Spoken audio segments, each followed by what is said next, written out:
China is not happy with comments made at the NATO summit. The 75th NATO summit in Washington, D.C., which concluded on Thursday, was heavily focused on Ukraine this year and alleged China's support of Russia.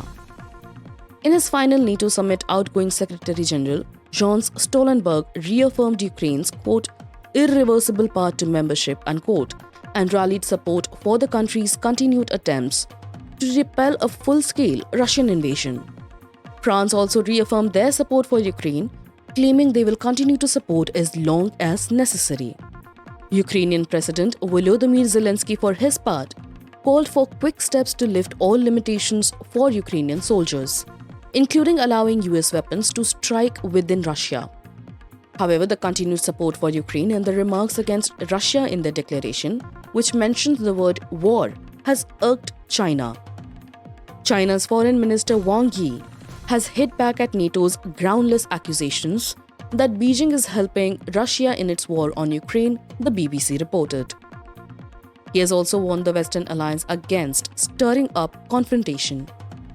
The declaration accused China of being a decisive enabler of Russia through its large-scale support for Russia's defense industrial base, in some of their harshest remarks yet about Beijing.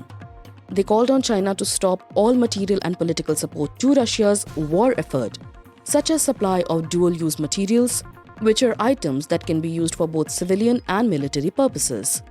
In a press conference on Thursday, US President Joe Biden said that he had discussions with other leaders about spelling out the consequences for China. He said, and I quote, China has to understand that if they are supplying Russia with information and capacity, working with North Korea and others to help Russia and their armament, that they are not going to benefit economically as a consequence of that.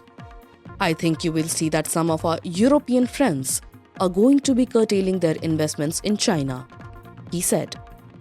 On Thursday, while speaking to Netherlands' new Foreign Minister Casper Veldkamp, Mr. Wang said, and I quote, China absolutely does not accept all these accusations and insisted that they have always been a force for peace and a force for stability. In comments carried by the state media in China, he said that China's different political system and values should not be used as a reason for NATO to incite confrontation with China, and also called for NATO to stay within its bounds.